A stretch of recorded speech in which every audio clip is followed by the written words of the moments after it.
नमस्कार, मेरा भारत मेरी संस्कृति चैनल पर आप सब दर्शकों का स्वागत है। मैं हूं घनश्यामपन। आज आपको सृष्टि वर्णन के विषय में कुछ जानकारी देना चाहूँगा।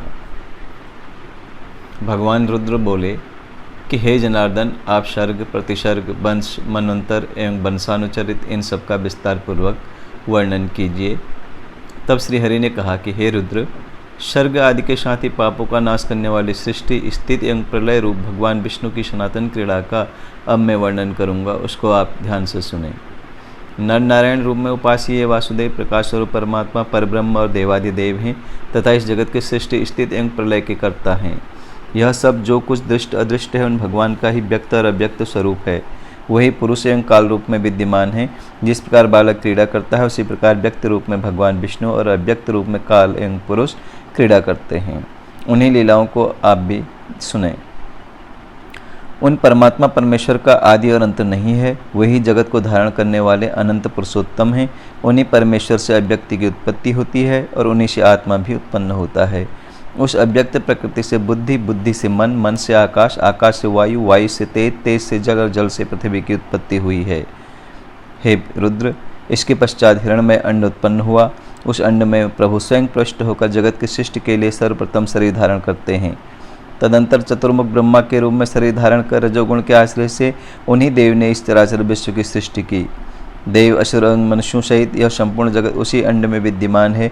वही परमात्मा स्वयं सृष्टा ब्रह्मा के रूप में जगत की संरचना करते हैं, विष्णु रूप में जगत की रक्षा करते हैं और अंत में संहार करता शिव के रूप में ही देव संहार करते हैं। इस प्रकार एकमात्र वही परमेश्वर ब्रह्मा के रूप में सृष्टि, विष्णु के रूप में पालन और कल्पांत के समय रुद्र के रूप में संपूर्ण जगत को विनष्ट कर देते हैं। सृष्टि के समय वही बराह का रूप धारण कर अपने दांतों से जलमग्न पृथ्वी का उद्धार करते हैं। हे शंकर, संक्षेप में ही मैं देवादि की सृष्टि का वर्णन कर रहा हूँ, आप उसको ध्यान से सुने। सबसे पहले उन परमेश्वर से महत्व तत्व की सृष्टि होती है। वह महत्व उन्हीं ब्रह्म का विकार है। पंच तन मात्राओं रूप, रस, गंध, स्पर्श और शब्द की उत्पत्ति से युक्त द्वितीय सर्ग है, उसे भूत सर्ग कहा जाता है।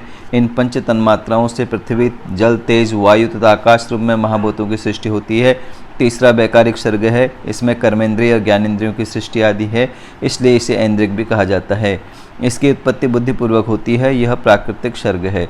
चौथा सर्ग मुख्य सर्ग है। पर्वत और वृक्षादि स्थावरों को मुख्य माना गया है। पांचवा सर्ग तिर्यक सर्ग कहा जाता है। इसमें तिर्यक श्रोता, पशु, पक्षी आदि आते हैं।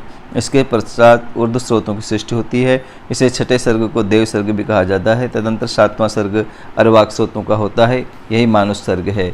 आठवां अनुग्रह नामक सर्ग है। वह सात्विक और तामसिक गुणों से संयुक्त है। इन 8 सर्गों में 5 वैकृत सर्ग और 3 प्राकृतिक सर्ग कहे गए हैं। कौमार नामक सर्ग 9वां सर्ग है। इसमें प्राकृतिक और वैकृत दोनों सृष्टियाँ विद्यमान रहती हैं। हे रुद्र, देवों से लेकर स्थावर पर्यंत 4 प्रकार की सृष्टि कही गई है। सृष्टि करते समय ब्रह्मा जी ने सबसे पहले मानस पुत्र उत्पन्न किए।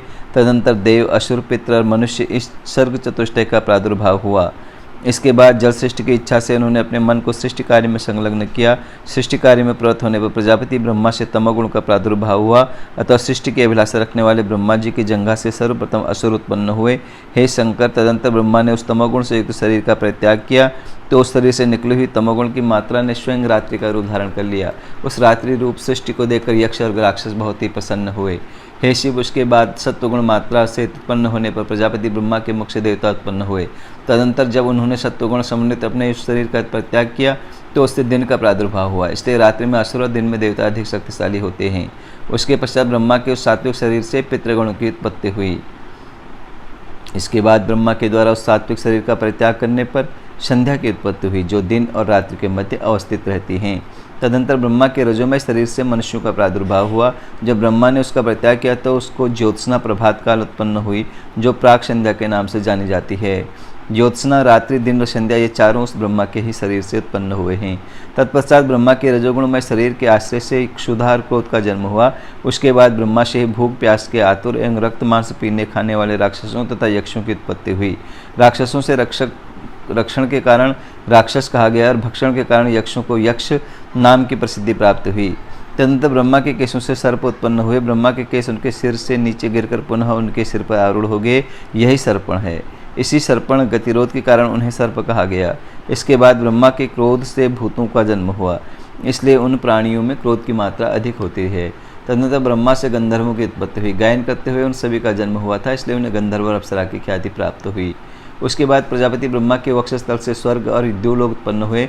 उनके मुख से आज, उदर भाग से तथा पार्श्व भाग से गौ, पैर भाग से हाथी सहित अश्व, महिष, ऊंट और भेड़ की उत्पत्ति हुई। उनके रोमों से फल, फूल एवं औषधियों का प्रादुर्भाव हुआ। गौ, अज, पुरुष ये मेध्य पवित्र हैं। घोड़े, खच्चर, गधे ग्राम्य पशु कहे जाते हैं। अब मुझसे वन्य पशुओं को सुनो। इन वन्य जंतुओं में पहले क्षापद, हिंसक, व्याघ्र आदि पशु, दूसरे दो खुरों वाले, तीसरे हाथी, चौथे बंदर, पांचवें पक्षी, छठे कच्छपादि जलचर और सातवें सरीसृप जीव उत्पन्न हुए। उन ब्रह्मा के पूर्वादि चारों मुखों से ऋग वेद, यजुर्वेद, सामवेद तथा अथर्ववेद इन चार वेदों का प्रादुर्भाव हुआ। उन्हीं के मुख से ब्राह्मण, भुजाओं से क्षत्रिय, उरुभाग से वैश्य तथा पैरों से शूद्र उत्पन्न हुए। उसके बाद उन्होंने ब्राह्मणों के लिए ब्रह्मलोक, क्षत्रियों के लिए इंद्रलोक, वैश्यों के लिए वायुलोक और शूद्रों के लिए गंधर्वलोक का निर्धारण किया। उन्होंने ही ब्रह्मचारियों के लिए ब्रह्मलोक, स्वधर्म गृहस्थाश्रम का पालन करने वाले लोगों के लिए प्रजापत्य लोक, वानप्रस्थादि श्रमियों के लिए सप्तर्षि लोक और सन्यासी तथा इच्छानुकूल सदैव विचरण करने वाले परम तपोनिधियों के लिए अक्षय लोक का निर्धारण किया। आज के लिए इतना ही। आपको यह कैसा लगा? आप कमेंट्स बॉक्स में जाकर अपने कमेंट्स दे सकते हैं।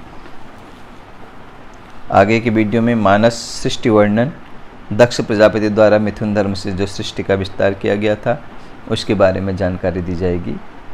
आप इस चैनल से पहली बार जुड़ रहे हैं तो इसे सब्सक्राइब कीजिए, लाइक ज़रूर कीजिए और अपने लोगों को शेयर कीजिए। धन्यवाद, नमस्कार।